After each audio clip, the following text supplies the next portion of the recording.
Serial गुम है किसी के प्यार में के लेटेस्ट एपिसोड को सबसे पहले देखने के लिए हमारे चैनल को सब्सक्राइब करें।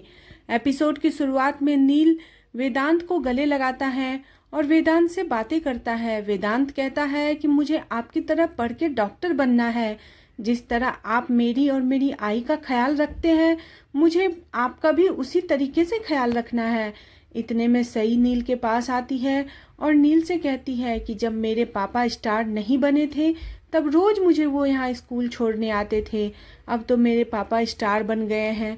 नील कहता है कि वो आपको ऊपर से देख के स्माइल कर रहे होंगे, आप भी स्माइल कर दो। तभी नील सई को प्यार से समझाता है और सई का जो चोट है उसे देखता है।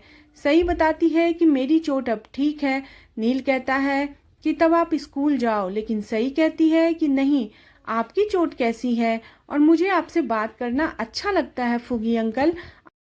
और वो नील से उसका नंबर मांगती है। नील उसे अपना नंबर दे देता है। सई नील को थैंक यू किस करके वहां से चली जाती है। नील उसके पापा के बारे में सोचने लगता है कि न जाने इसके पापा के साथ क्या हुआ होगा। इतनी प्यारी बच्ची को अपने पापा से दूर होना पड़ रहा है। मैं इसके दर्द को अच्छे से समझ सकता हूँ। दूसरी तरफ सभी बैंक मैनेजर से रिक्वेस्ट करती है कि किसी भी तरह रिद्धि का फी भर दे, लेकिन वो साफ मना कर देता है। कहता है आपके अकाउंट में इतना पैसा नहीं है और मैं ये चीज़ नहीं कर पाऊंगा। सभी बहुत परेशान हो जाती है और सोचने लगती है कि रजत, तुमने ऐसा क्यों किया? अगर तुम्हारी परिस्थिति ऐसी थी तो तुम्हें हम लोगों को बताना चाहिए था। सभी सोचती है कि मैं घर में कैसे ये सब बात बताऊंगी कि रजत दिवालिया घोषित हो चुके थे, और वो बहुत परेशान होती है। तभी सभी को कॉल आता है उसके सीनियर का और वो उसे बदतमीजी से बात करता है, लेकिन सभी भी उसका इस बार मुंह तोड़ जवाब देती है और कहती है कि आप मेरे सेम रैंक के ऑफिसर हो और आप मेरे से बदतमीजी से बात नहीं कर सकते हो। वो भी नितिन भी इसे बहुत बुरा भला कहता है और कहता है तुम अपने काम के प्रति जवाबदेही नहीं ले रही हो। लेकिन सभी कहती है कि मुझे अपना काम भी पता है और अपना फर्ज भी पता है, आपको मुझे सिखाने की जरूरत नहीं है। और बीच बीच में जो आप मुझे टोंट मारते रहते हैं मुझे ये भी समझ में आता है, लेकिन मैं आपको नहीं बोलती क्योंकि आप मुझसे तजुर्बे और उम्र में बड़े हैं।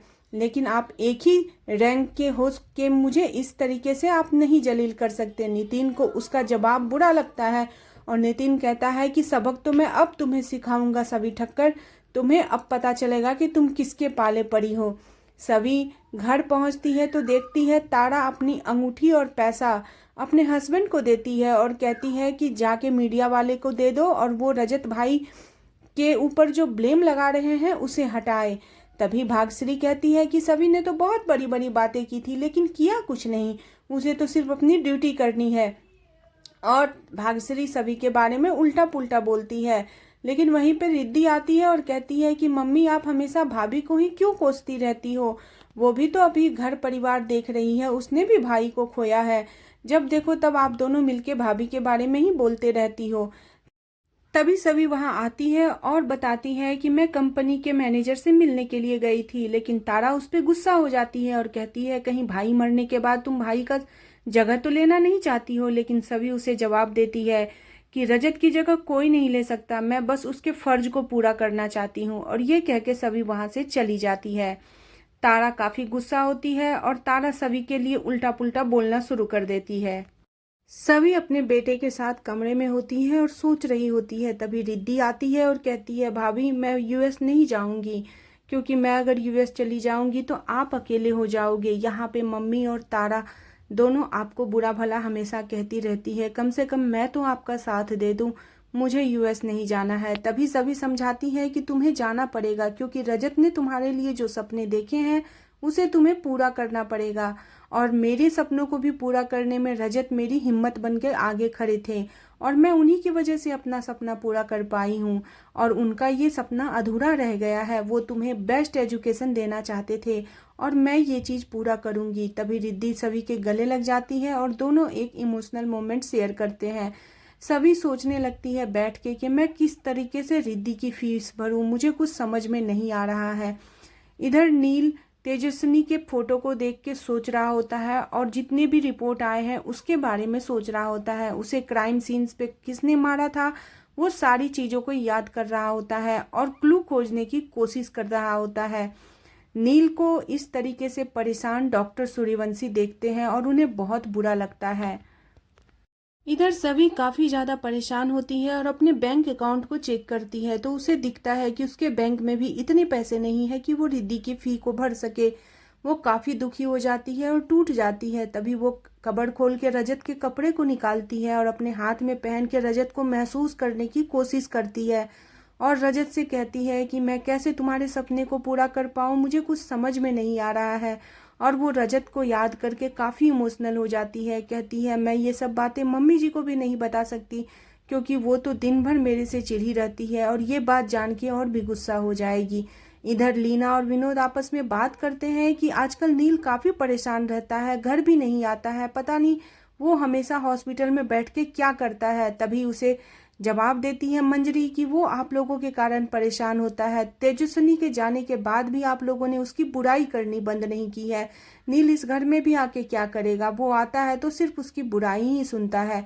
तभी इसे प्रधान हाउस के मुखिया जो है वो बताते हैं कि तुम हमेशा उन लोगों का साइड लेते रहती हो, कम से कम अब तो तेजस्विनी का साइड लेना बंद कर दो। लेकिन वहीं पे लीना कहती है कि इन दोनों ने, जीतू और मंजरी ने, नील का दिमाग खराब करके रखा है। जब से तेजस्विनी इस घर में थी तब से इन दोनों ने उसका सपोर्ट किया है। तभी डॉक्टर सुरवासा आते हैं और बताते हैं कि नील आजकल बहुत परेशान रहता है, मैं उसकी फिक्र करता हूँ, इसीलिए मैंने सोचा कि मैं आप लोगों को आके बता दूं। वो हॉस्पिटल में भी पूरे दिन तेजस्विनी और उसके मर्डर केस के बारे में सोचते रहता है और क्लू खोजते रहता है। तभी विनोद कहते हैं थैंक यू डॉक्टर, इतना समझने और इतना बताने के लिए। और वहां से डॉक्टर सुरवासा ये बात बता के चला जाता है। इतने में नील वहां आता है तो लीना उसे जबरदस्ती पकड़ के किचन में लेके आती है। नील पूछते रहता है कि आप मुझे कहाँ लेके जा रही हैं, लेकिन लीना कुछ भी नहीं बताती है और किचन में लेके आके उसका नज़र उतारती है। तभी नील कहता है कि आप कैसी माँ हो, आपको क्या लगता है कि मुझे नज़र लगी हुई है, आपको मेरा दर्द दिखता नहीं है। कभी कभी तो मुझे आश्चर्य होता है कि आप सच में मेरी सगी माँ हो भी या नहीं। ये सुन के लीना चौंक जाती है। इधर सभी ज्वेलरी निकाल के अपना ज्वेलरी बेचने के लिए जाती है और रिद्धि से कहती है कि तुम बच्चों का ख्याल रखना। आज का एपिसोड यहीं पे खत्म हो जाता है। आने वाले एपिसोड में दिखेगा कि जहाँ सभी रजत से बातें करती है और कहती है अगर तुम मुसीबत में थे तो मुझे तुम बताते, लेकिन तुमने ऐसा बिल्कुल कुछ भी नहीं किया। मैं तुम्हारे लिए इतनी परेशान हूँ, अब मैं किससे बात करूँ, किससे सवाल करूँ। मैं तुम्हें महसूस कर सकती हूँ, तुम्हें प्यार करती हूँ और जिंदगी भर तुमसे प्यार करती रहूंगी और तुम्हारा कत्ल किसने किया है उसे मैं ढूंढ निकालूंगी। सभी अपने आप से वादा करती है और आज का एपिसोड यहीं खत्म हो जाता है। आने वाला एपिसोड काफ़ी ज़्यादा इंटरेस्टिंग और मज़ेदार होने वाला है, तो जानने के लिए बने रहे सीरियल गुमे किसी के प्यार में। नेक्स्ट एपिसोड के लिए चैनल को सब्सक्राइब करना बिल्कुल न भूलें।